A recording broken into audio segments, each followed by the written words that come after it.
Welcome to the E-Show with Neil Ravin. With over 1,000 NCAA commitments, the EHL is the proven path to college.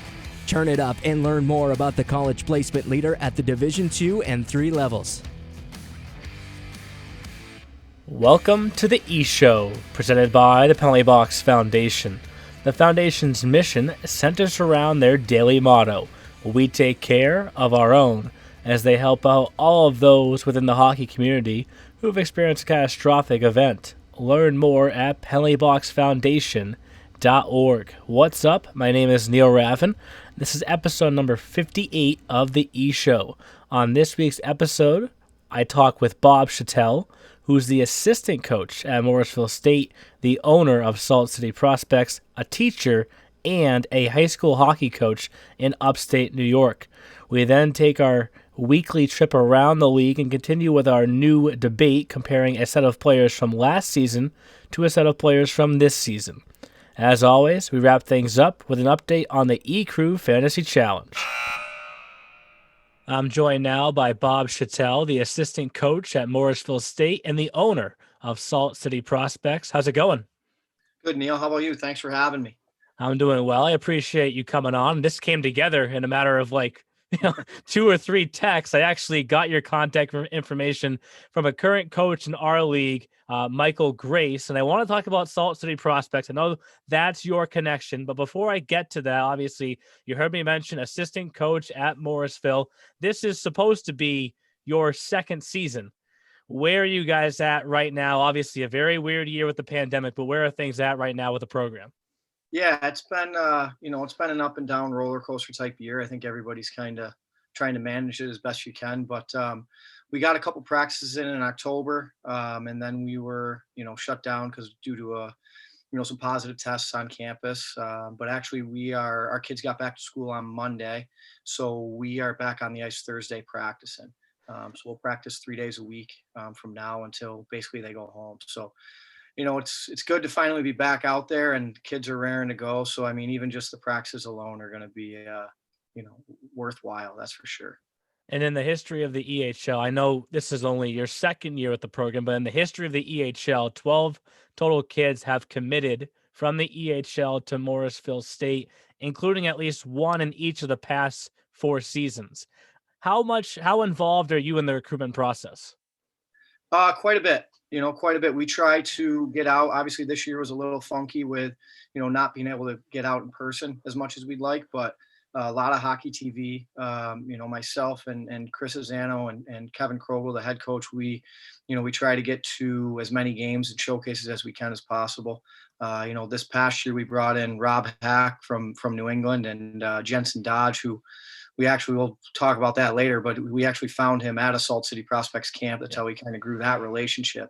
We love getting in the EHL rinks. You guys run an awesome showcases. You guys get the right people in there, and you do a great job maximizing the exposure for the kids.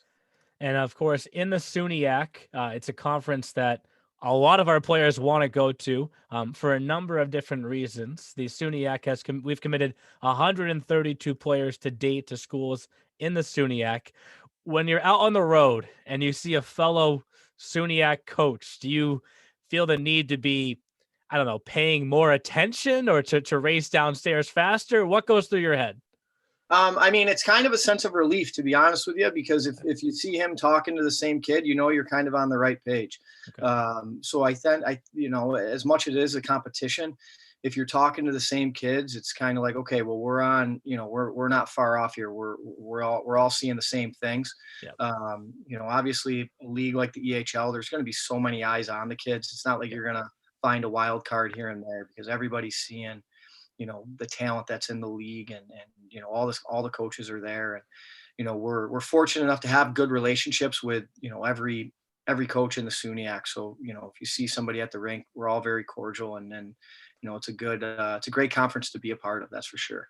Well, let's talk about that conference. You're actually the second SUNYAC coach I've had on here in the quote-unquote second half. I had Brian Dickinson on from Brockport back in January.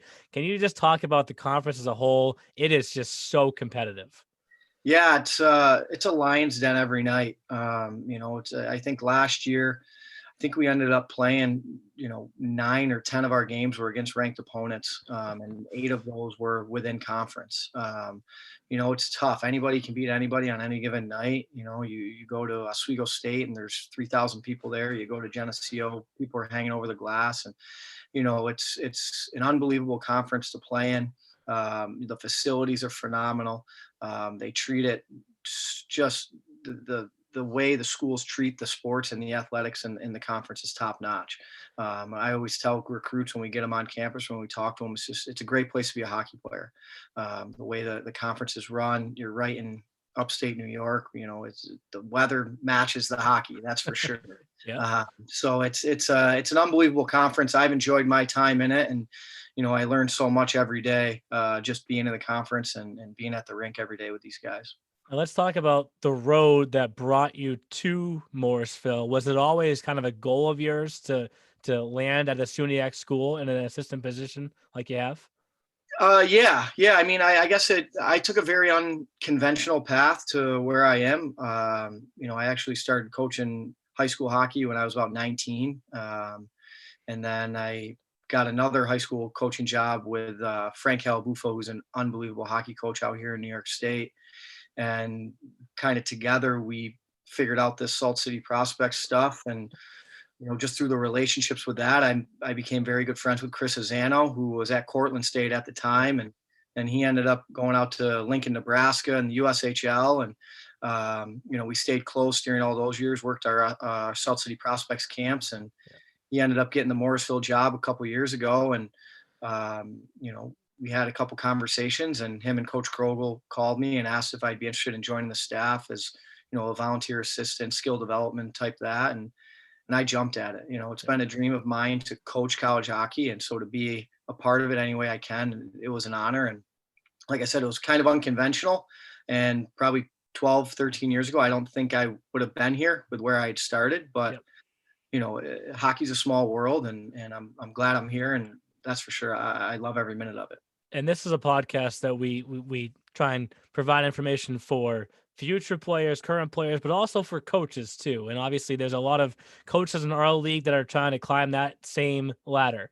Would you tell them the same thing that you've kind of learned, that the coaching, I don't know, carousel, if you will, kind of does follow an unconventional path, and it's really a lot about who you know? Yeah, hockey's such a small world. It's just, there's so many relationships and people I've met, through this path. And, in between that high school and the NCAA, I was coaching ACHA for 8 years too. I was a head coach in the ACHA, and, those late nights of 11 p.m. practices and things like that. You go through the grind, but you love it. And like you said, it's just, you meet so many people along the way, and people notice hard work that you put in, or notice that you're always at the rink, and just striking up conversations. And I've been very blessed to meet a lot of great people throughout the last handful of years, especially with Salt City Prospects. And it's been a phenomenal road and phenomenal path. And my biggest piece of advice, like you said, I think the relationship piece is huge. The more people you can meet, the more times you can put yourself out there, I think it pays dividends in the long run.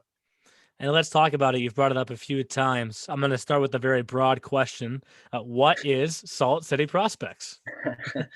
So what we do is we're really based in Syracuse, New York. We've been running skill development clinics and camps for years up here. And, a handful of years ago, we decided to expand a little bit, and kind of threw a dart at a map, and we ended up in Rockville, Maryland, running a camp down there, and took about probably 700 phone calls to get 42 kids registered for the camp. And now this will be the 5th year we're going back to Rockville. And now it's an invite only camp, and it takes about 100 invites to get 42. And we're up to 6 different camps. We run 3 camps in Syracuse. We run another one in Rockville. We run one in Boston, Massachusetts area. And then we run one in Philadelphia.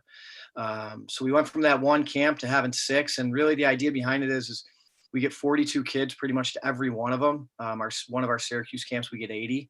But the other 5, we do 42 kids, 24 forwards, 12D, and 6 goalies. And then we just get a ton of really good NCAA and pro coaches to come out there and run the entire camp, and just give the kids a really good platform to play on for exposure and development. And, we keep the numbers low so we can keep the coaching numbers high and kind of create that, the more exposure possible. So we've been blessed again with a lot of really good people involved in it, and it's grown quite a bit the last handful of years, and it's been fun to see and be a part of. So. And you say we, obviously I mentioned you're the owner of it. It's kind of your show, but who is the we? That's a lot of we's. We could be here for an hour, just listing names. But I mean, it really is. It takes a village. I'm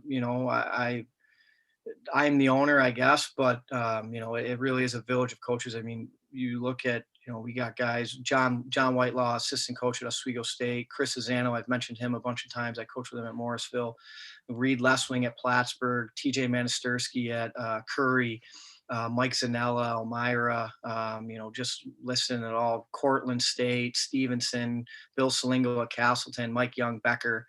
And then even going to the junior and prep ranks, Stephen Malero, who was at Kings for a long time, and Albany Academy now. Rich DiCaprio is a huge part, of what we do. And Mike Grace, again, I mean, he connected us. Mike, I've known Mike for years, even when he was at Kings, and he works all of our camps. And so having guys like that evolved. Ryan Blair, who got his start here in EHLP and coaching pro hockey, he's still working our camps to this day. And Joe Palmer, assistant coach at the Crunch, was at Cornell for a long time. So, it's really grown from, when we went down to Rockville, I think we started with 6 or 7 coaches, and it's grown to a list of about, I think at our Worcester camp this year, we'll have around 22 NCAA coaches in the building for it. So we're blessed with a really good group of guys that want to be involved. And I'm a firm believer that if you get the right people surrounding you, good things will happen. And we've been fortunate to have a really good group of guys surround this and embrace it and, take it to where it's been. I'm glad you brought up Ryan Blair. I actually have him on my list of people to interview on this podcast. I wonder if he's going to hear this and ask when his turn is coming up. He's phenomenal, man. I've never met a nicer guy in the world. There's no doubt about that. And he's an unbelievable hockey mind. So.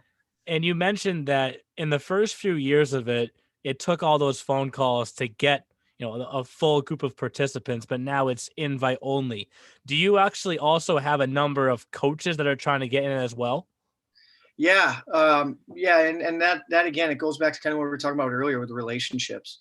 That first year it was, really kind of saying, hey, just give this a shot. Just give it a shot. Come with us. Let's see how it works. And I was lucky enough that Stephen Malero knew a lot of those guys like Chris and John Whitelaw and convinced them to come along. But now it's gotten to the point where I'll have a lot of coaches, just reach out and say, hey, I know an assistant coach here or there, or a head coach here or there that would be really interested in coming to your camp. And in my opinion, getting more coaches involved is ideal. So we don't turn anybody away. If you want to be involved, we'll find a spot for you and we'll get you involved as much as we can, because it only builds the exposure for the kids. And early on in the process, now that you fill your camps with ease, it sounds like, but early on in the process, did you ever find yourself almost hitting your head against the wall and saying, was this really the right idea? Yeah, I wouldn't say it's with ease anymore. It's still, but it's a lot of phone calls. We don't send out blanket emails. I like to talk to every kid individually so they know it's not just here, come try this camp out.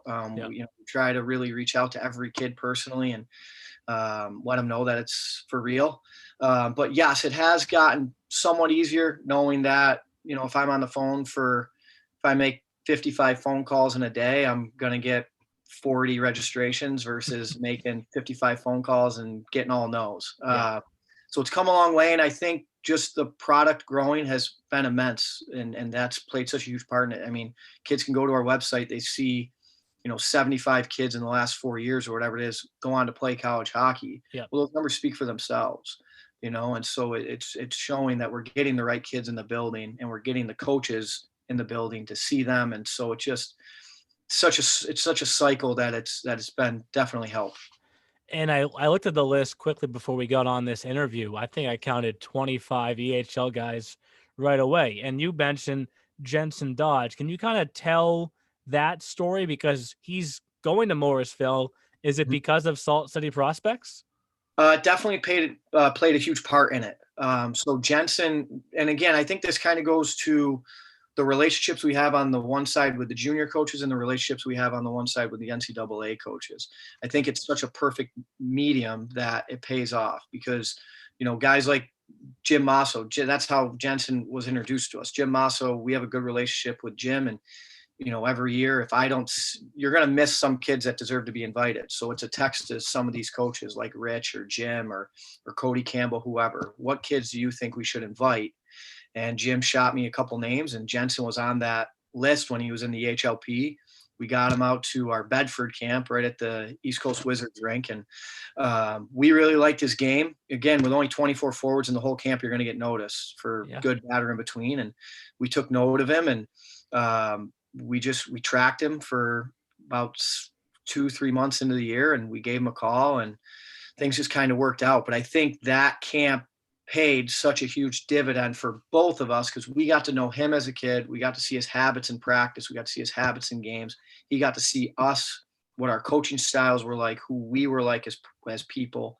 And then it just kind of maybe accelerated and built the comfort level between both sides pretty quickly. And it paid off, and we're thrilled to have him here with us. And when you send out these invites, do you ever have a player kind of respond to you and say, why should I pick this over something else? Because there's so many options on what to do to stay, quote unquote, in shape in the off season. Right. Yeah. And I think a big thing for us is, I think the small numbers is a huge plus. And I try to tell kids that is, and I really do leave it up to them. I don't try to twist their arm in any other way. But I do let them know, with the small numbers, you're gonna be seen. Yeah. You're gonna be talked to. You're gonna be noticed. Whether, like I said, for good, bad, or in between, somebody's gonna take note of you. And then I also tell them, you're getting so much ice over the weekend. You're getting 3 practices and 3 games, and we also do a question and answer session with coaches from NCAA, ACHA, junior hockey, and prep school, and even some pro guys for the players and parents. So we're trying to give you as much information, one-on-one type information as we possibly can over the course of the weekend as far as recruiting, junior hockey, college hockey, whatever it is. So we try to really push that, down that path of, you're getting a lot of bang for your buck over the course of a weekend, and hopefully it does pay off. And, we have a lot of kids, and actually I don't want to drag this question out too long, but a great example is a kid like Tanner Coleman. Yeah.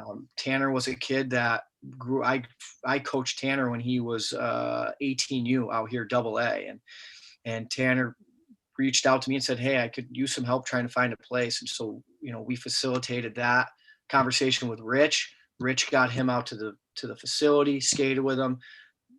They both loved it, which I don't know why Tanner won it. And the rest is history. And then on the flip side of that, Mike Young ended up reaching out to me, knowing he was a Salt City Prospects kid too, and said, hey, what can you tell me about this kid? And so it's funny how everything just kind of works out. And again, it goes back to that relationship piece. So we try to really help kids not only find spots in college hockey, but if you're looking for spots in junior hockey, we have relationships with pretty much every EHL team you can think of. So, just a phone call to any of these guys and get you out for a visit or a skate. And, we try to help kids out on any way we can. Once they're enrolled in our camp, we really feel like they're a part of the family, and we're going to help them whatever way we can. And you mentioned Tanner, you had a tweet about him the other night. I think it was his first college game or something like that. When you have the chance to send out a tweet like that or a post, what sense of pride does it give you?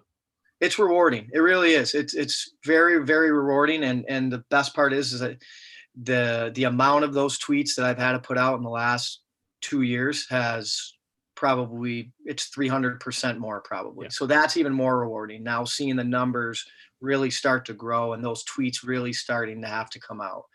It's just seeing a kid, especially a kid like Tanner, like that kid just had double ankle surgery over the off season. Like the kid's battled through a lot to be where he is. And he's an unbelievable kid. And he's a coachable kid, and he's determined. And so to see a kid like that succeed and finally get that moment, it's awesome. It really is awesome.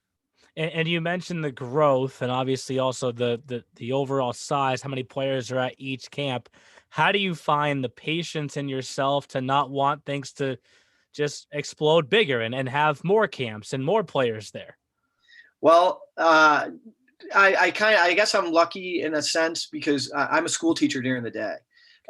So these camps really aren't my quote unquote livelihood, I guess you can say. So I can really kind of pick and choose where we want to do it, when we want to do it. And I only have really 6-7 weeks in the summer to get them all in. And you run out of weekends once you add in 4th of July or, weddings or whatever. So you really got to kind of pick and choose where they go. And, we do the one camp in Syracuse that we've up to 80 kids. And that's because there's so many kids, we're right here in Syracuse, but we get kids from Buffalo to Albany to Utica.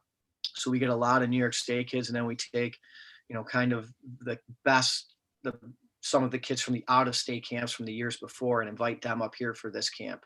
So we put on a really big camp, and that one will probably have like 23 to 25 NCAA coaches in the building for that one. So that would be 4 teams. And so it's a little bit more, but everything else, we've maintained it the same all these years, and we don't want to go above that 42.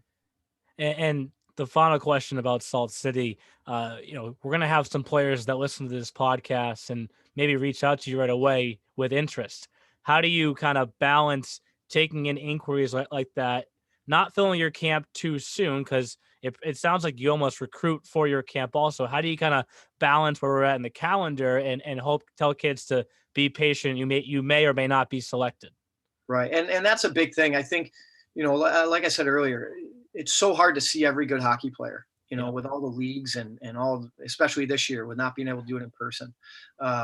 So it's, I always tell kids when they reach out, we'll look into you. We're going to know a coach or somebody that's coached you along the way or against you. And we'll reach out to that guy, and, we'll put you on, if it's full, we'll put you on a wait list. But if not, if it doesn't pan out this year, we'll keep track of you and add you to the list for next year. We don't like to turn people away. We feel like we can always find something for you, whether it's come out to our skill development clinic and we'll take a look at you there or whatever it is. So, we're more than happy to take inquiries, and we like to do our research on kids for sure, because we like to get the right kids in camp. But if you're playing in the EHL, there's no doubt in my mind that you belong in one of our camps. We've had a lot of success with again, going back to a kid like Jordan Buffling came to us when he was the leading scorer in the EHLP. And, now look at that kid, the way he's grown, and, he ended up obviously in a great spot. So it's just patience, and hockey's a sport for late bloomers. That's what we always say. And, it's a marathon, not a so. And then for one final question, you mentioned you're a school teacher during the day. Obviously, we touched on both the Morrisville State and Salt City prospects. How do you balance all this?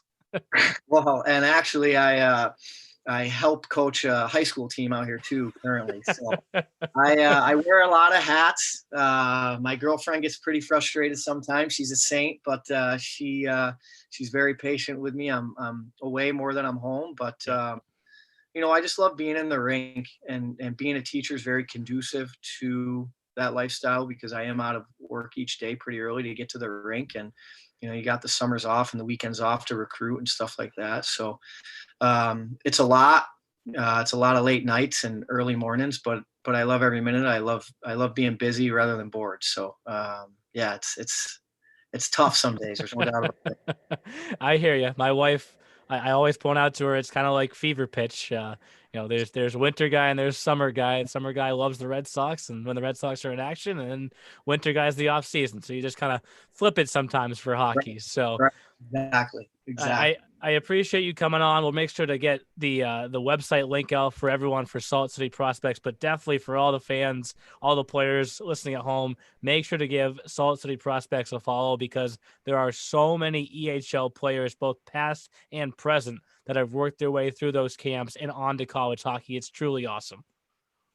Yeah, I appreciate you having me on here, Neil, and it was a blast. And, like Neil said, don't hesitate to reach out. In fact, the last 4 years, we've done our camp in an EHL rink in Boston. So we did it in the Rangers rink 4 years ago, and we did it in the East Coast Wizard rink. And then this past 2 years, last year and this year, we'll be in Worcester.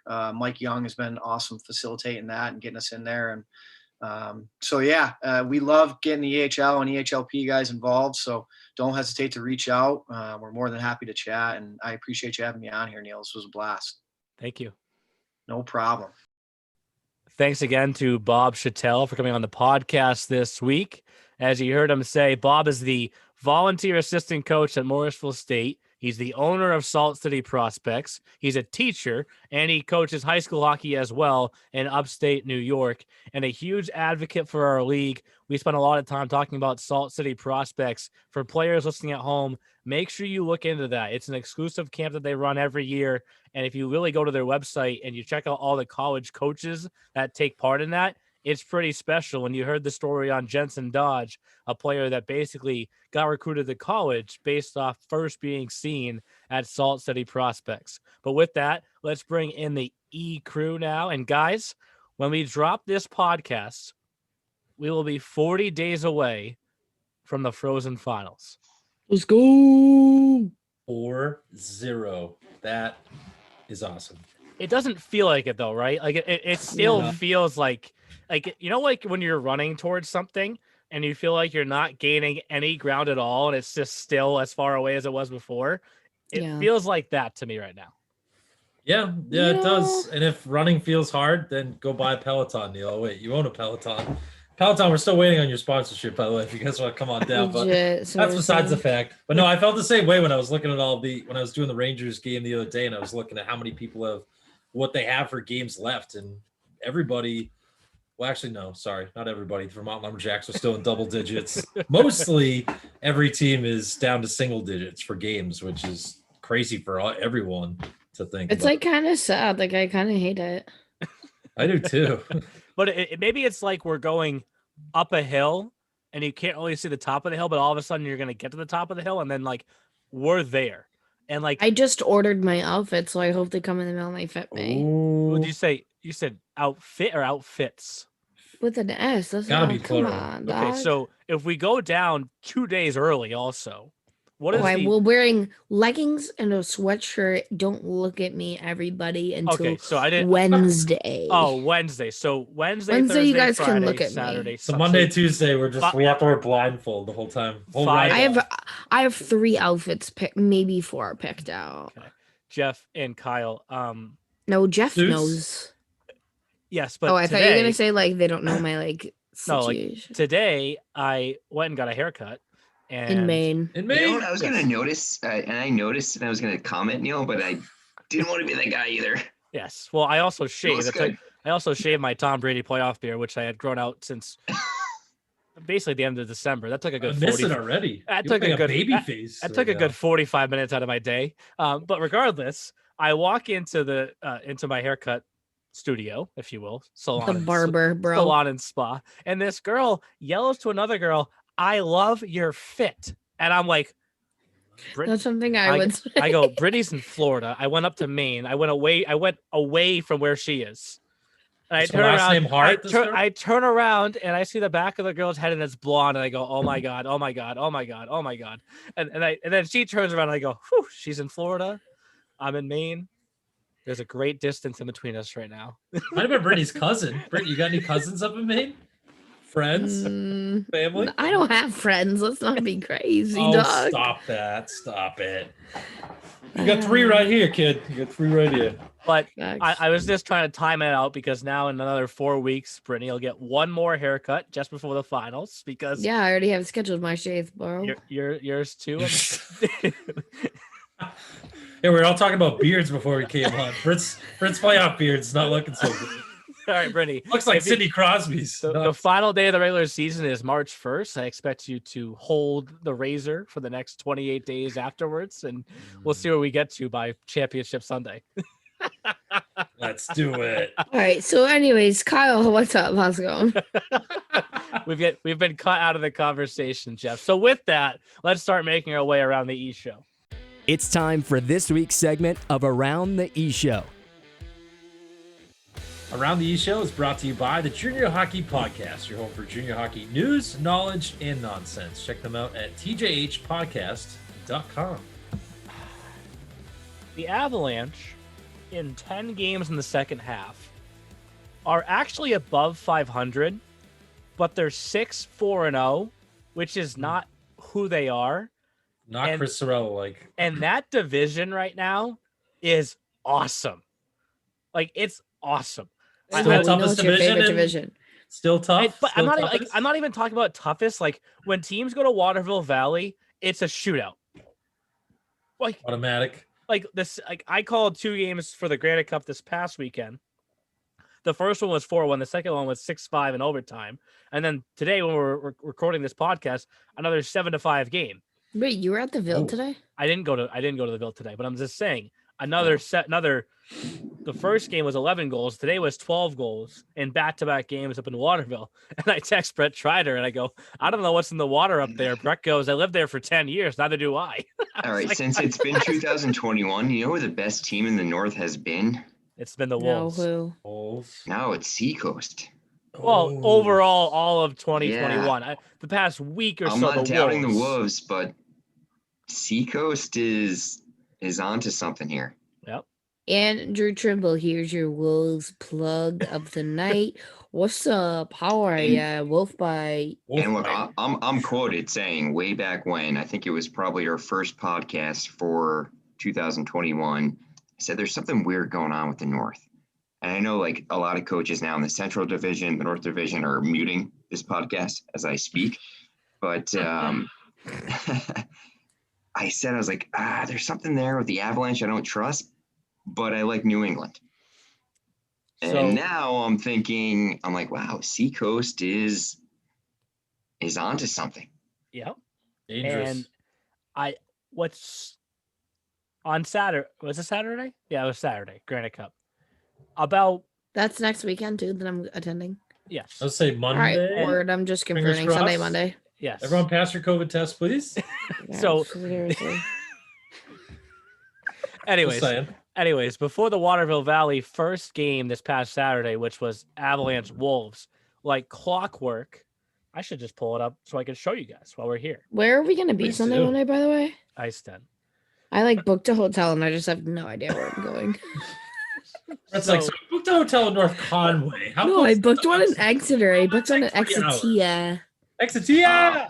So we're not going to send it. Yeah, we're not going to send this graphic out until the time is right.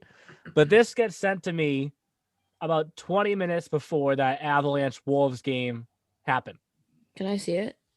Yikes, that's wicked awkward. Oh. The Avalanche are 2 points away from clinching the North, and there's been 3 different occasions where either they win or the Wolves lose, where it's over, and I have the graphic ready, but it's not over yet. Now, that would involve the Avalanche going winless over their next 7 games, which anything is possible ever. Doubt that happens. I forget exactly how it went down last season, but the Avalanche had to almost go undefeated down the stretch, if you guys remember correctly, to surpass the Lumberjacks for the 2 seed in the first round bye. So what I'm getting at is most likely the Avalanche get their 2 points, or the Wolves miss out on 2 points at some point, and the Avalanche are the 1 seed. Well, their next game's Thursday against the Wolves. Yeah. So that could, if they beat them. Yes. So the question really then is, did I do the graphic for that game? Oh man. What do we want the 2-3 matchup to be in that division? Coast, other people. Do we want or what do they want? Coast Jimmy. Coast Jimmy. Wait, that wouldn't make sense. No, sorry. It's 1 verse 4. So I know I'm literally dumb. Like, hold on, bro. As we record this, yeah, can you say what it would be like currently? The Avalanche are at the top, 49 points. We know that. Obviously, in this division, there's a chance that some teams get to a different number than others, so that's where we use the points percentage. But regardless, the Wolves and the Spartans are tied with 33 points, but the Wolves have played 4 less games. Yep. The Lumberjacks, and the Lumberjacks have a ton of games left. The Lumberjacks are 8 points back, but they have a ton of games. But ever since they beat the Avalanche, the last time they beat them, it's been like this curse because they lost 5 straight. 5 straight, yeah. So I think what we see right now is what we're gonna get: Avalanche, Lumberjacks, Wolves versus Spartans. Ooh, I like that. Wolves, Spartans. That's kind of scary. Those are tough series. Mm-hmm.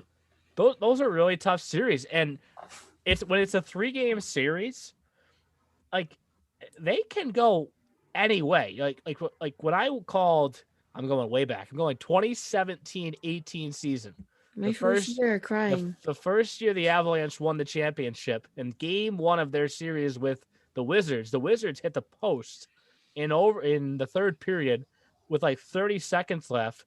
Avalanche go in overtime and win the game. Oh my God, I remember I was there. That would have flipped the whole series. Mm-hmm. We were, remember the last game? We were like at the edge. Yes.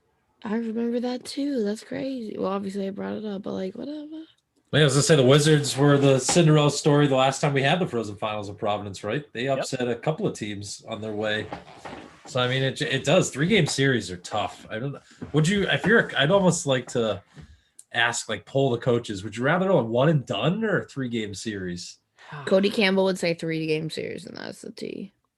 Yes, and I think like 7 games just crazy. Well, I forget which year it was, but there was a year when the Little Flyers under Rocky Russo were just a wagon. Like they were the 1 seed regular season champion. Is that the beginning of when you came on, Neil? Yeah, I think it was either the first or second 5 year. or 6 years ago. They lost game 1 of their first round series to the Nighthawks, who Connecticut Nighthawks. They could play 100 times, and the Little Flyers would have won 99 times. Yep. But it was that one day where the goalie made 58 saves, and it was like a force field was behind him. Yep. Where if it's a 1-game series, goodbye. Yes. But that would be bad. We had this conversation amongst the Board of Governors before because it's interesting because when you get to college, they are 1 game. They're the NCAA tournament. It's you play the game, you win, you go on, you lose, you go home. Yeah. But obviously, it's a different. Juniors is different because you're paying money and you have a longer regular season, etc. But it's interesting, right? Like look at the NHL. The NHL had that whole first, I don't even know what they called it, play-in round in the bubble. Yeah, last year. That was best of 5, and immediately they've already said this season every round, every playoff series has to be best of 7. The best of 5s were kind of fun.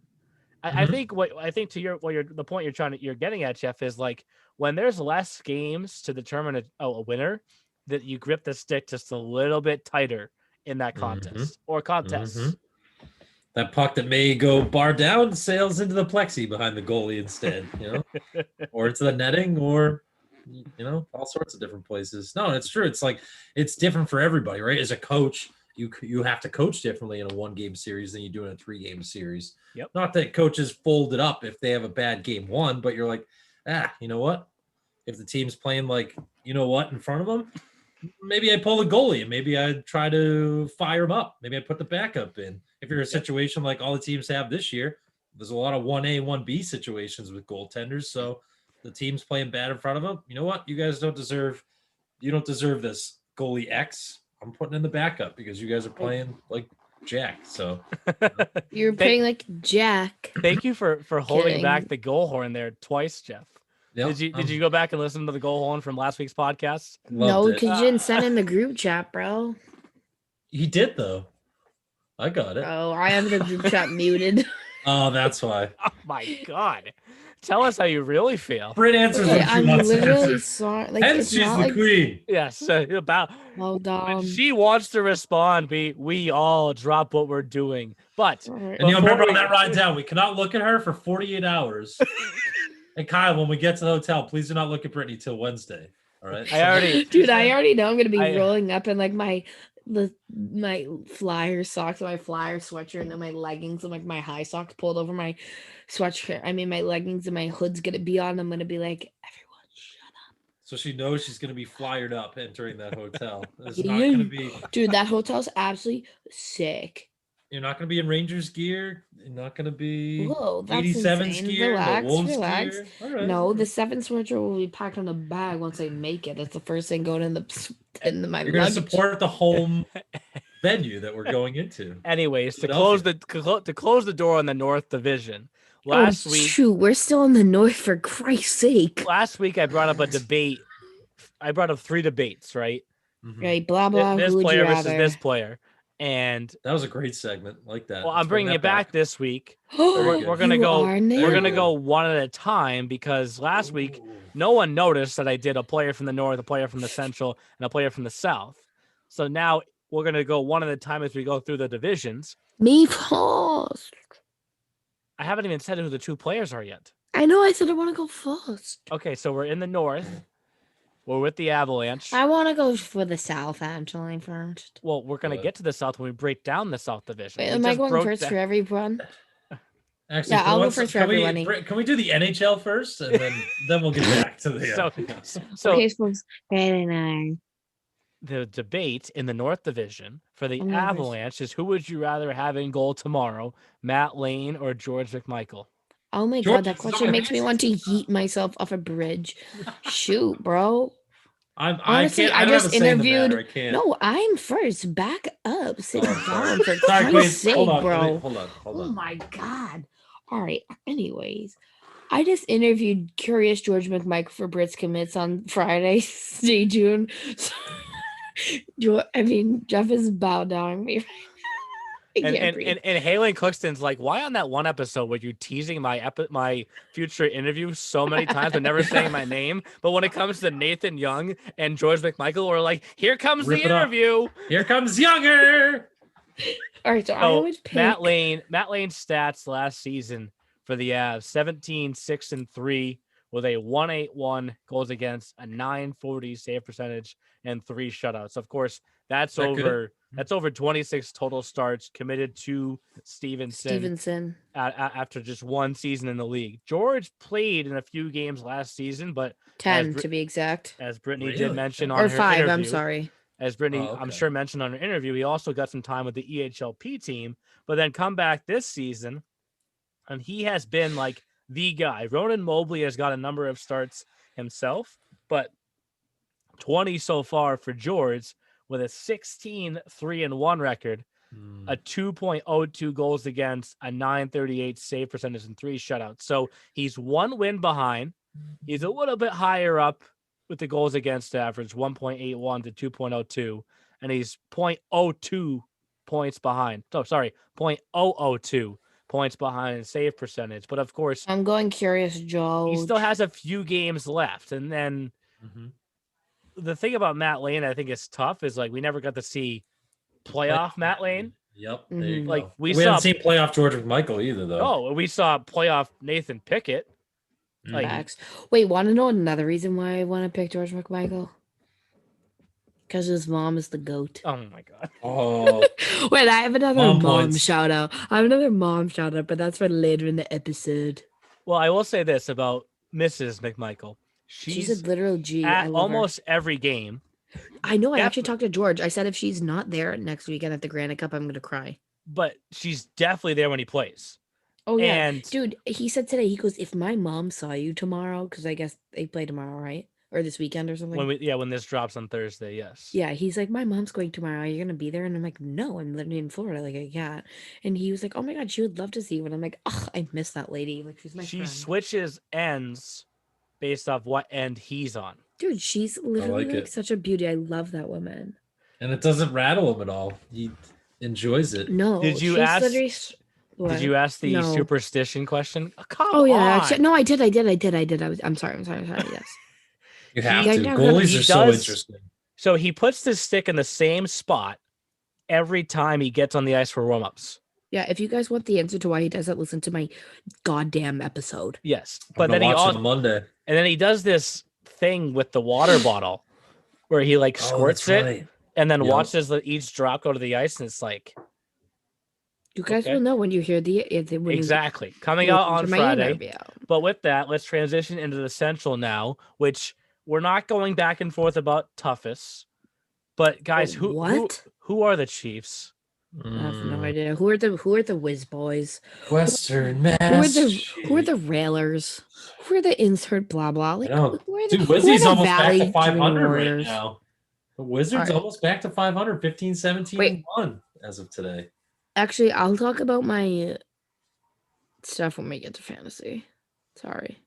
Never mind. Okay. No, I just have like my mom shout out, but that's for the fantasy because it's about one of your players. I just gave it away. Hella bad. Oh. No, stop. All right, anyways, so moving on to the Central. Hello, everyone. How are you doing today? I hope you're doing great. The BJR is going through a little bit of a slump, but that's okay. Internally. 2-game winning streak. We're slumping, folks. We're slumping. 2-game winning streak. We won 8 of the last 10, but you know what? We're going through a slump, guys. We call those benders.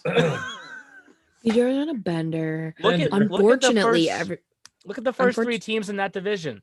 I don't know what it is. I haven't had time. They've all won 8 of their last 10. Is that good? Yeah, all 3 teams. Walpole, wait, who is Rangers, it? Wizards. Wait, Whizbags are in. Oh shoot! I shouldn't say that. Are the East Coast Wizards in 3rd place? Right now, currently, yes. Mm-hmm. Yo, that's actually crazy. What's up, Freddie? They jumped all the way up. That middle section though is so tight. Hawks, yes. Chiefs, and Railers, who's the Wizards? team that I always keep saying? Railers. And there's one player. Why, Kyle? The goaltender. DeMarco? Oh, 2. No, DeMarco's not a netminder, you buffoon. No, but I said it before the netminder thing, you smart butt. Yeah, so come on. Kid's on fire. I think he's got 13 or 14 wins already. That's our future road to the EHL story. Stefan Kulhanek. Kulhanek, that's right. He's an 0-2. So you know what Stefan will be at the end of the season? Not 30 like me. Just kidding. It's Kyle. You're 5 years off from that. So cool. Anyways, Kulhanek will be a strong candidate for Rookie of the Year. Ooh, Roy. Dante Terramani, look out. Someone's coming for the Roy. Roy for the coup. Coup for Roy. When you think about it, though, there's also another candidate in that division who may have it for Roy. Yes, from your team. I don't know how you haven't screamed his name yet. Andy Moore, bro. Yes. Come on, I'm not absolutely brain dead. Like, chill out, please. Holy buffoon. But it's dude, I almost called him Amore on the broadcast the other day. Brittany's like way too much of a head. Over to Andy Moore. Yep. Mm-hmm. J Moore to A Moore, and if Andy Moore doesn't If Andy Moore doesn't win Roy, I will storm the Capitol. As in Neil's house, as in the E-Show headquarters. Could you imagine? All of a sudden on CNN, they're like, "This crazy girl is just." She doesn't have the new address yet for the new homestead. Neil, leave it out. Do not text it. Well, I guess I'll start to tease this because I hadn't really had a chance to tell Jeff yet because Jeff has been hired for a job. Jeff, you and I are also going to be hosting one more event while we're down in the finals. We're going to be hosting. Where am I going to be? You and Kyle are going to be interviewing players and stuff on the outside. Sorry, I should probably let you finish. Yes. So on Friday night, after the 5th and 6th round robin games take place. Oh, for the P. No. Oh. Friday is still EHL. And then Friday night, we're going to be having, I guess you could technically call it the 2nd annual banquet, but we're going to be doing it, doing it virtually. Oh, okay. So we're going to announce all the award winners that night. So what am I going to be doing? I still don't understand. You're going to be interviewing every single player that you can.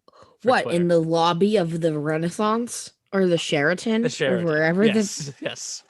Wait, is that it? Really? Yes. Mm-hmm. Okay, you're a ringside reporter. Wait, oh my gosh, I have a comment to make, but when the recording This is how we're going to announce the award winners because it kind of hit me this past week. Like, when's the right time to do it?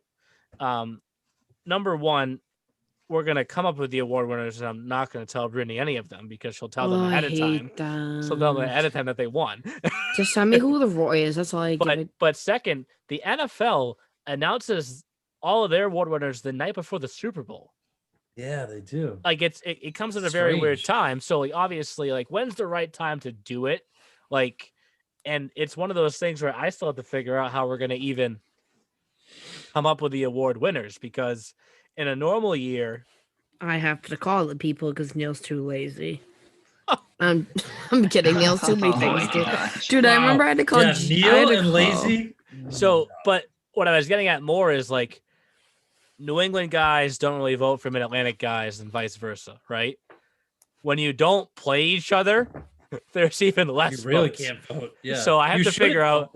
Yeah, I have to figure out how we're gonna really determine, like, you know, the big awards, the MVP, the Roy, the Coach of the Year, that stuff.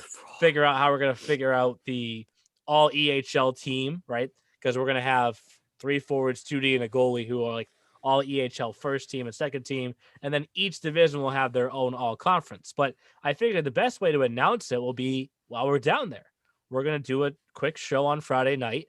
I have kind of like the banquet a few years ago. I don't really know what script to come up with, but we're gonna figure it out on the fly for sure. And we'll announce the Roy there, which maybe it's one of those two guys. It's a really interesting division, though. I think we'll start by saying, kind of like how we know the Avalanche are going to get the number 1 seed. The Rangers, if my math is correct, are targeted to get it either Saturday or Sunday if they win this week. Gang. And that, of course, includes a first round bye. And if that happens, it almost effectively locks in the Express versus the Warriors as that 2-7. But then to Jeff's point, if you're 3, 4, 5, 6, that battle amongst those 4 teams, like, that's intense. And the one big part of it that makes it so unique is for 2 of them, I believe, the trip from their home rink to the Seahawks is over 125 miles. So if that's the case, the higher seed hosts all the games. And that's when you insert the Pitbull song. We at the hotel motel. But this is the only state where that's really a thing, right? Like Exeter to Spartans to Avalanche, that would never happen unless you drove back and forth 6 times to get to 125. Yeah, no but that's what makes it interesting. I mean, I'm sure Bill Zanaboni would point out to us that Wizards Seahawks series last year where all 3 games were won by the road team. But like, I have a feeling. You said that the other day on something. Yeah, I have a feeling. Yes, I think it may come down to Walpole Rangers in the finals for the Central Division, but I think one of those teams, 3 through 6, is going to give someone a really hard time on that road. I run for their money if you would. I mean, early favorite, Wizzies, East Coast. I was just going to say that. East Coast Philides. East Coast Johanssons. East Coast Papas. I was just going to say Papa just set the record for the Wizard bags. Actually, I saw that. He passed Panzika and Glenn Wiswell. Wiswell. That's another one I remember. Excuse me, who?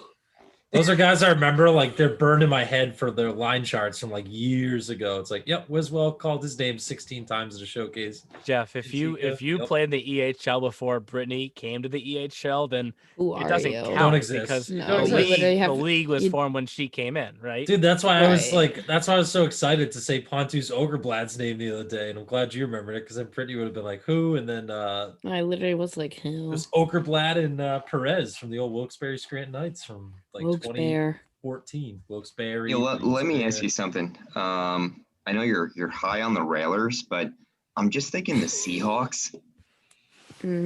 I get it, the Wizards are hot, but I feel like the Seahawks and your boy, Coach Zanaboni, here on the podcast, I haven't met formally, but a Cape Cod guy. I don't know. What do you think about the Seahawks? They have what can win in the playoffs. They have a goalie that can get hot and carry them. They strike me as a team that's consistent. They play hard, and Brittany's looking at me like I'm crazy. Consistent is not the word I would use. Okay, they're playing the ice, not their record. You're right. These guys, they do like they're known, I think, for like their hard work. Yeah. Like and they're going to gut it out. No, they're grinders. Grinders, exactly. So, which is good come playoff time. Usually, come playoff time, it's a lot of tighter games. You don't see the 7-3s, the 6-4s. So that's a good point, Kyle. And they won their first playoff game last year. Right. In Seahawks, I almost said the wrong version of their team name. Goodbye. I'm out of here. So, but like you said too, I mean, you got Peyton Durant, you got Blair Moore, who I'd go Peyton Durant if I was to put my life savings of my bank account on it. So Seahawks, Wizards, who wins? Wizards. I say sorry. Wizards. Sorry, Xander. Love you, buddy. Whizbags. Okay. I like new Whizbags goalie, and I like the way I need to call them the Wizards. I'm sorry. I like the way the Wizards have been clicking lately. They're clacking, they're vibing, they're setting records for assists. Not a big deal. And that's no disrespect either towards the Wizards. I mean, we have to acknowledge that. No, we like these people. Fantastic lately. It's awesome to see. I would never talk trash on the Finches of the Seahawks Hockey Club. It's one of those like feelings where I'm just like, oh man, the Seahawks in the playoffs. They're funny today. It's interesting. I see it. I see your point. No, like I'm not like you're saying grinding team. Right, the Seahawks are not garbage. No, I don't. There's no honest to God garbage. There's no garbage team, and I call this league this year now. For other leagues. There's no garbage team in this league. No, this year. Like I said, the Valley Junior Warriors statistically are our worst team. They beat all the best teams. They may only have 8 wins, but they've beaten all the best teams. So I agree. There's no trash.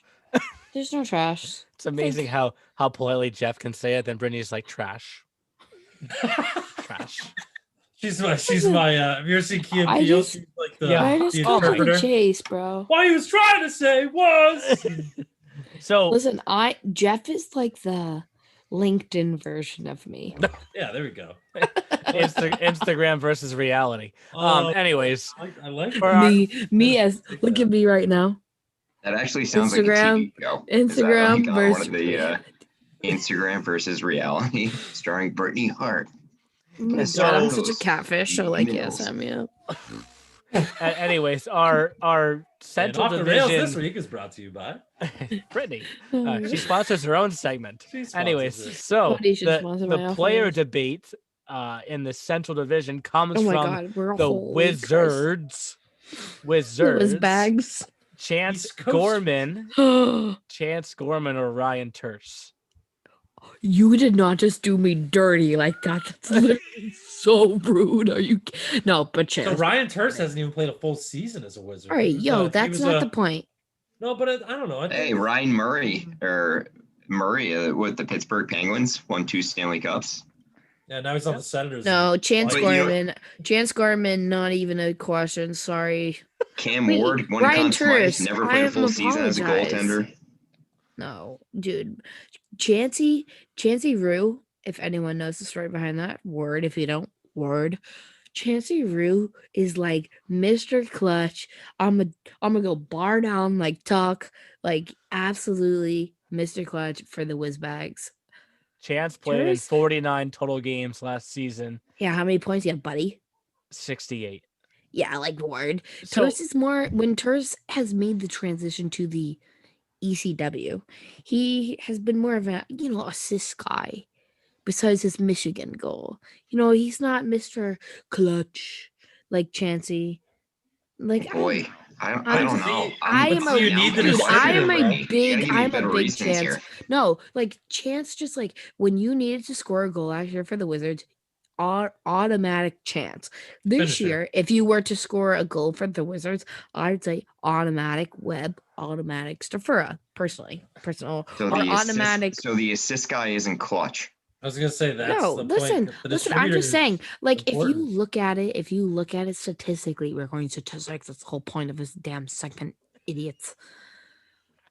Chance Gorman is like me and also loves Pokemon. So, Now we know why Gorman's up a notch. It's all about statistics, Jeff and Kyle. It's all about statistics. But he also likes Pokemon. All right, Neil. All right, Mr. Wizards. Who would you pick, bud? Well, Chance Gorman averaged 1.39 points per game last year. Ryan Terse has averaging 1.33 so far this year. So the difference is not far off. I will say Terse is probably more the playmaker to Chance the scorer. Mm-hmm. So if we've put McMichael in our lineup so far, and I know what's coming in our future debate, I guess you could say, I'm gonna probably start with Chance right now. I think because he did put up when you needed a goal last season. Maybe the different comparison that we should make is Harley versus Darby versus Terse, but Chance did. He was pretty automatic. He had 30 goals. All right, so you're on his agreeing own with me. Yes, I mean he was a pretty special talent for that team. That was like last year's Wizards team almost had like the Bruins line, right? The Pasternak, Bergeron, Marchand with like Gorman, Harley, and Darby. And when the top lines don't score, you had to have the other line score. But when the top lines were going, you probably were going to win still. So right. The boys were buzzing last year, like for real. Yeah, the Wizards seem a little deeper this year. That's a good point too, Neil. No, they do. They definitely do. Corey seems like he has a lot of secondary that first scoring. line. Yeah, but that first line for Wizards, I don't know. I just Blanchard can play. Blanchard's been such a nice addition to that team. Sorry to interrupt, but you guys know better than I, and this is a question for all three of you. Fair question: are the Wizards tougher this season? Last year they had a little physicality. Like they're going to be a little more physical. They're not. No, I think last year was more like okay. Let's go. I sense I jumped in last year. Some people don't know. I followed a little bit on the AHL side last year, but my sense is this year, and this is maybe why the Wizards are a little more successful and hot as of late. I sense a little more grittiness. And I'm wrong with the word tougher, but are the Wizards tougher? Like just I don't know.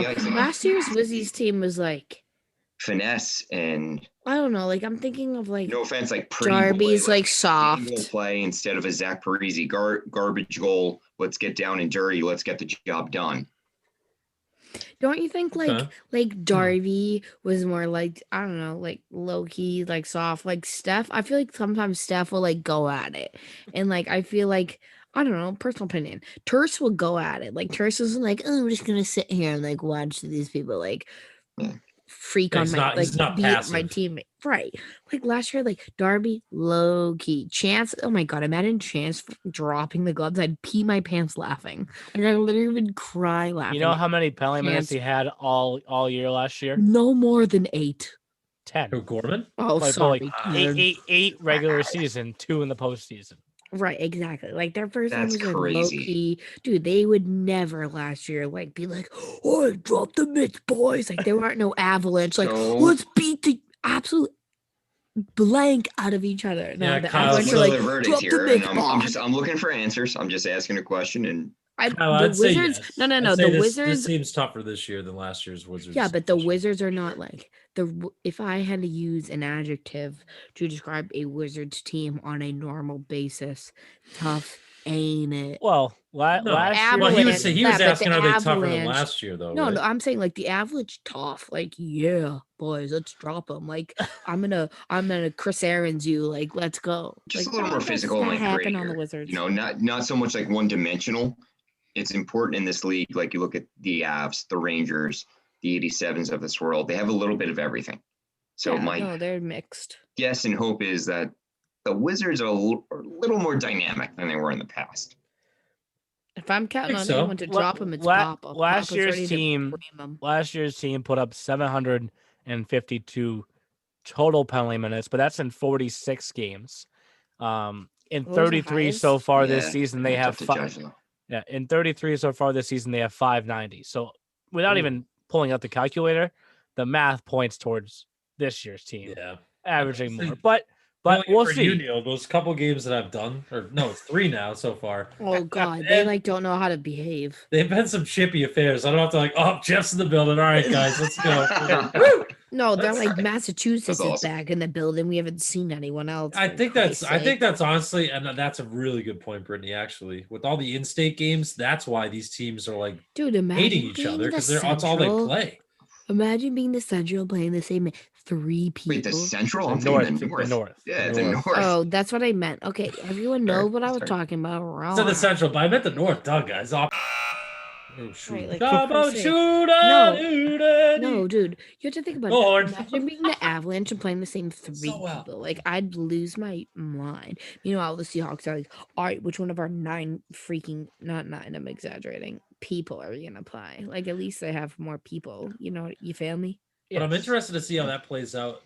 But building off that point, Britt, how that plays out in the playoffs. Like, you've played the same 3 teams for a while, but then the Central's played 8 different teams. So then when it comes to the Frozen Finals and you're playing teams that you haven't seen all year, are the Central teams more It's definitely going to be wild. Yeah, but I brought that up with Curious today, but I don't know if you tuned in today, Senator Ravin, but the last 2 days at the Protect Junior Ducks when I had the call, kind of quoted the senator as like, it's going to be wild, quote unquote. Well, we'll shift out. Say that, I think of duck sauce from the China restaurant. Is it because it's wild? or no, like ducks? Everything ducks. I'm like, duck sauce with my. Oh, I thought you. I mean, it's like, good. Fingers it's slapping. Dude, I want Chinese food. We gotta get Chinese food at some point. Any good Chinese spots down in Philly? I don't know. No. I thought limoncellos every night and getting blasted. Limoncellos. So I thought that Brittany was referring to mild as opposed to wild. I didn't know where she was going with that one, but we are shifting down south now. I won't start with the debate yet because I know the debate's going to have her shook, but we're going to get to that in a second. Down south, a week ago, we kind of as a group said Maryland's the 2. Maryland, and we had started to kind of write off the Rough Riders a little bit, and then they swept Maryland. If anyone's in a slump, is the freaking Team Maryland. And now Alo and the bunch are waking up, and they're on a 4-game winner, and they're like, hey. Yeah, I mean, there's no doubt about this. My Ducks are in a slump.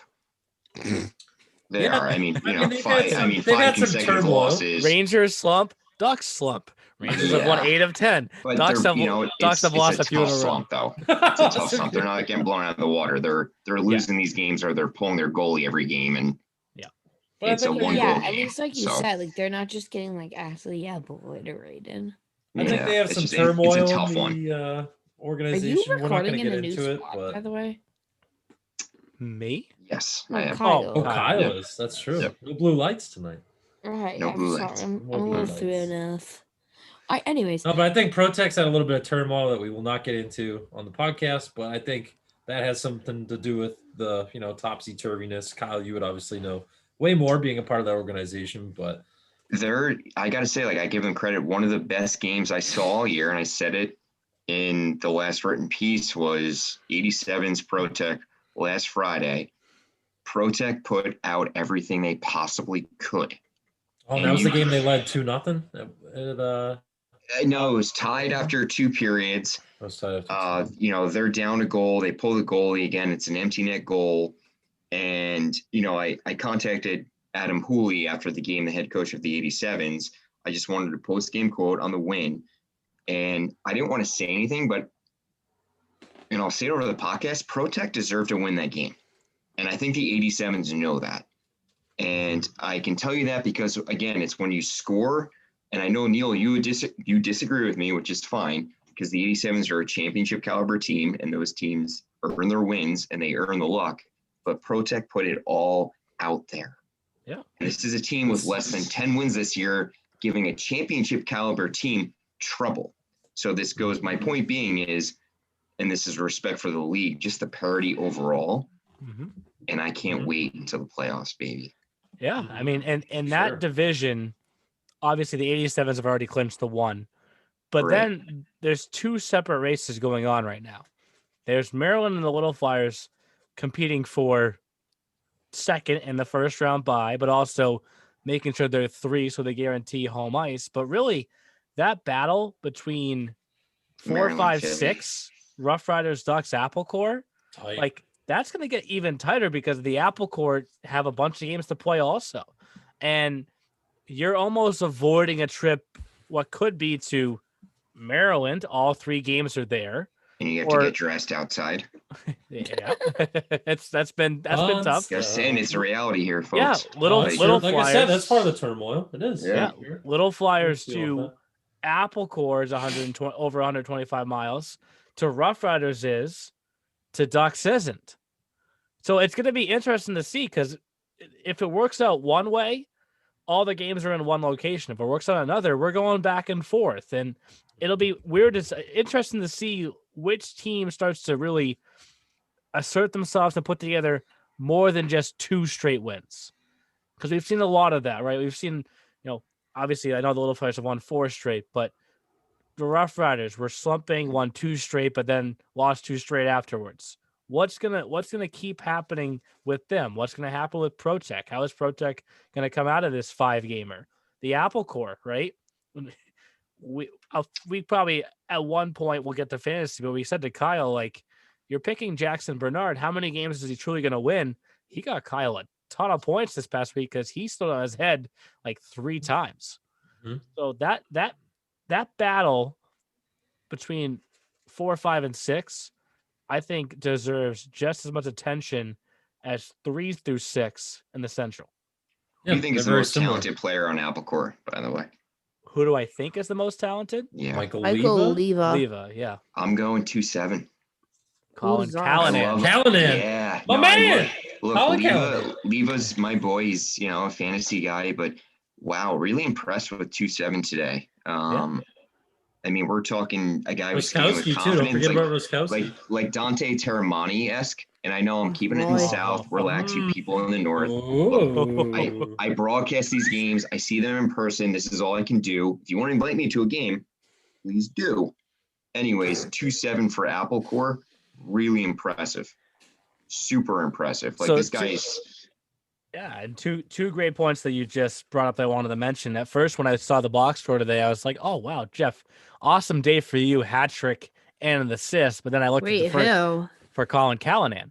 We're going to get to fantasy, but I'm looking at it. And I go, how does he have an assist on a goal that he scored? Oh, I mean, come on! You've never seen that deal? I can show you how that's done. Can I show you? I can show you. He passed it to himself, then passed it over here. Who passes it to him? Yeah. So he actually has the secondary assist. He's still on a hat trick though. But before we get to fantasy, Kyle just said one other name, and let's just throw the debate right out there because we have to get to our South. Oh wait, debate. This is my thing. Our South debate. Is this the real South debate or the fake one? This is the real one. Okay, I'm going first again. Everyone sit down. From last season, Andrew the Moose Maynard. Oh, no, I hate this already. I hate this. Or this season, not last season, this season, Dante Terramani. Dude, screw you. Truly. Nah, just kidding, Roy. That would be Terramani because he won Roy last year. Dude, so Dante Terramani, his name is Roy. I don't call him Dante anymore. I strictly refer to him like, "Sup, Roy? Beauty. Love him." So Dante Terramani is now Prince. He is just like a name. He is a little name. Prince. Like, I love the kid. So, like Prince the artist. Personally, I know. He's like the fake Michael Jackson. Yeah, okay. Yeah, I know who Prince is. My mom likes Prince. I don't know. Okay. But two totally different styles of play, right? Well, because Moose is literally an actual moose. I mean, there's his freaking nickname, for Christ's sake. 6'2", 200. Roy's like shifty, crafty. Like, Roy weaves in and out and is like, watch out, snipe, bite out, eat, let's go. And he'll just spit his drink out. Again, Roy is Terramani. So if you're at home, if you just like hit that 15-second ahead button and you're like, who's Roy? Who's she talking about? Terramani. No, so Roy. Moose is like a trucker powerhouse. He played a few games last year with He's a trucker? He's got a CDL? Team. No, he probably should. I don't know. He goes to Tufts with my boy Pat Norton. Like, big fan. Oh, go Jumbos. Go Jumbos. Dude, go Jumbos. I love the Jumbos. But smart kid too. I just go. Smart yeah, I think he studies computer science. Hired to be the advisor. Smart. Anyone needs an advisor, please hit my line. Moving on. Yeah, I just go Roy though. Roy's a video. I love him. He being Maynard had 30 goals and 31 assists in 41 games last season. 8 game winners. Exactly. And he may have been overall the best player we had over the course of the All-Star weekend. Like he was a factor in every single one of the 3 games against the college teams that we played. He was the size of the freaking people. Yes, that's true. Yeah, he was good. I remember him at the showcases, and see that's why it's Moose tough. Is like Moose is also like a beauty. We haven't seen those teams this year, so it's tough to. Dude, like I miss Moose. Like last year's 7th team, 2 years ago 7th team. Damn, miss it. So last season, Roy, Dante Terramani had 55. I literally don't call him Dante. It's so weird. Had 55 points in 44 games, 5 game winners. So this year's MVP. Okay. So far this season, he has 46 and 29, 3 game winners. Dude, Roy lately, not to like trash my forward and Kei Yasuda, sorry, but like lately. Wow. Okay, lately, you've only been on top of There's points. just a big picture there for the 87s, right? Like no, I'm not being rude. I had kept the kid on my fantasy team for God's sake. Roy lately has been more of like the all right. If anyone, again, let's go back to the Chance Gorman thing. If someone's scoring for 7s lately, it's Nick Swain or it's Roy. Kay's been more the assist guy, like Brian Terse. Okay, I'm connecting things. Our boy Belinsky's been pretty hot too when he's in the lineup. You literally said Matt Belinsky wouldn't score a point for the rest of the year, but anyway. Yeah, there's 2 games. I thought I got a TMZ report that who's like, I don't know, he wasn't gonna be playing anymore. But who said that? Who the heck said that? Because they're fake news. Donald Trump fake news. I'm just saying, I'm giving him credit. He's been hot too. No, so he's on that line with Terramani. With Belinsky. Maddie B. I think it's Maddie B. Damn, actually, I don't have no idea. I don't know. I'm just saying the goal scorer lately is and then the Roy new kid, Swain. The new kid on the 87s, NCAA commit. Lindenworth. Yes. Yeah, I think he's going to like Morrisville, Skidmore, or something. Swain kind of hasn't been in the lineup. Maybe it's an injury thing. Swain, he was. Swain's been tearing it up. He wasn't there at Pro Tech. Yeah, I think Adam's just letting the non-committed folk have a turn. He's popped in a couple. He popped in a couple of goals lately, as I should pay attention to my fantasy players. But he's in my top plays of the week, buddy. So he's been playing. I mean, you had to play to make it in the lineup against Pro Tech, even though the 87. Right, exactly. That's what I'm saying. They're letting the non-committed have a turn. I like this distributor versus goal scorer debate, though. Because Yasuda's got 11 power play assists. Terramani has 7 power play goals. That's what I'm saying, bro. Does Terramani score those goals without Roy. the distributor Kei Yasuda, sorry. Okay, come on now. I don't know. I just mess with Roy more. Such an interesting debate. I mean, what a tough situation for the 87s, right? Tough life. There's so many good tough life. 1 regulation loss. We've got 2 MVPs on the team. We're debating about who's the better MVP. Dude, I would even say 3. Let's go up mics and down James for the molasses cakes. I would say MVP could even be Swain, personally. Like it could be Swain, Yasuda, or Roy. I would. How about my man? I gotta give him a I would take Yasuda over Swain. I know. I'm just saying. Nick Swain has been greatly improved since last year. In my personal opinion. Okay, so who's an MVP, Crosby or Malkin? I hate the Penguins. Okay, so you know who Malkin is? Malkin is Swain. Yes, I'm not brain dead. He's comparing them. He's saying Malkin's. So I know who that is. He's gonna ask you who Yevgeny Malkin is. So and like this is a compliment, boys, and like this is like look, we're talking about the 87s here. Like this is a team that's we know. They're nasty. So Swainer is more Malkin, where Yasuda or Terramani or Crosby. Yeah, we know you like because they're more scorers. You like Roy and Crosby. We'll keep this debate going again next week. I'll bring one from each division. I'm also rattled right now. A player that I have his jersey just got traded from the Red Sox. Who? Benintendi. Oh, it's official. Where'd he go? Hey, where'd he go? Maybe going to the Mets or the Royals. He's part of a 3-team deal. Mets. Anyways, let's get the alert too. Yeah. Let's go to fantasy now that I'm shook. Before we wrap things up, here's what to watch for this week in the E-Show. And with that, it's time for the eCrew Fantasy Challenge, brought to you by Bertucci's Brick Oven Pizza and Pasta, your home for authentic Italian dishes, catering, and group dining. Check out their party pizzas and specials at bertucci's.com. All right, boys, let's get into fantasy. Well, you know what's good in fantasy? This guy didn't finish in last place. So let's. Congratulations, that's a first. I have to do kind of a. I need it, and I'm going to sell it. Let's go. I have to do kind of a quick recap because I appreciate us taking longer with the debates from each division. So just to rip through where each person finished. Did you already get the graphics?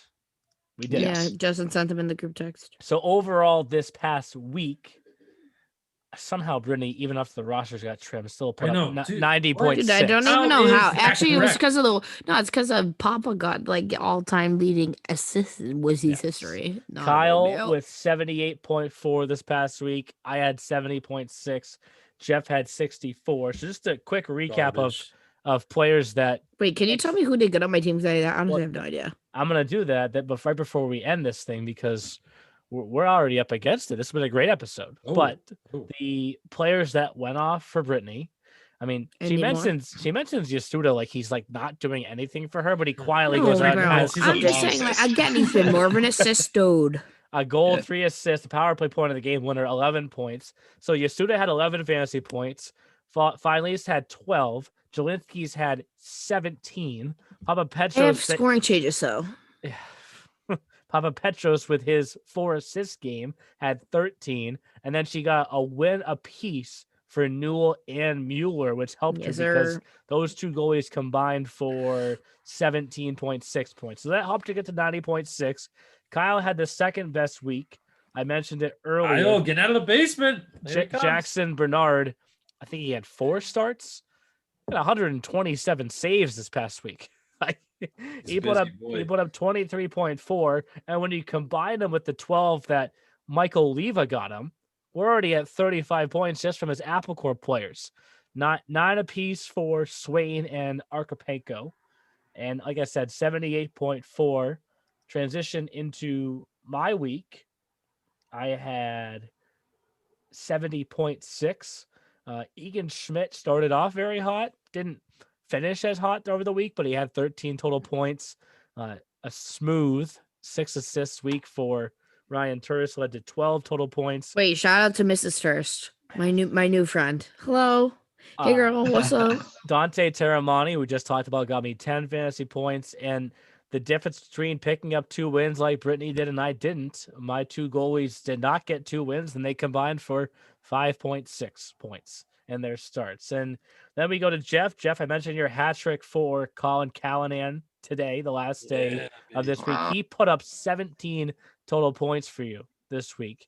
And Feldman put up 18 total points. So when the rest of your lineup starts clicking here this upcoming week, you're going to go from 4th to first weekly. You better pay off Donnie Feldman. Like, you need to give Donnie Feldman a prize. And I'll give him something. McMichael and Palmer each picked up wins for Jeff that added up to 16 total points. That's what I don't get. I had goalie wins like you guys. I had goals, assists, and yet I still finished it last week. You had a few guys that just, for lack of a better word, put up goose eggs that won't, though. Like Ryan Bailey didn't get any points for you this past week. Marcus Cook. Oh my gosh, Romeo. Dude, him and Cookie in the game I did the other day. Nothing. Yeah. Paul Big, Chirico. Beat last week. Those guys will get points for you again. And overall standings, Brittany's still leading the way at 969.8. I'm at 915.6. Jeff is at 871.4, and Kyle at 736.2. We have 3 weeks left of this 642 roster. That's crazy. Is that how many days are left in the regular season? It's the 10th. We go until about the 1st. Your birthday is in 15 days. Yeah, nuts, right? Absolutely nuts. But a few more weeks of this, and guys, like, it was hard to trim down to 642. It's going to be harder to trim down to 321. Who am I going to keep in the range? Brittany's still going to get 100 points when she has 3-2-1. But in the playoffs, I already know my. Wait, I had to pick 2 D-men. Like, do I go Wizzy? Do I pick Georgie? Like, shop. So Neil, am I wrong here? And I'm not just trying to give myself hope. quite frankly, it doesn't matter where you are right now in the standings for fantasy. Well, you got about it does. 300 points. Because point totals. It's a matter of like. No, the point totals do carry over to someone like Brittany. Like, hey, look, if the Boston Junior Rangers advance to the finals, like, that's it. Like, she's in. Yeah, I mean, the point totals do carry over. I'm in. I'm with the boys. I'm in. Well, the point totals do carry over into the postseason.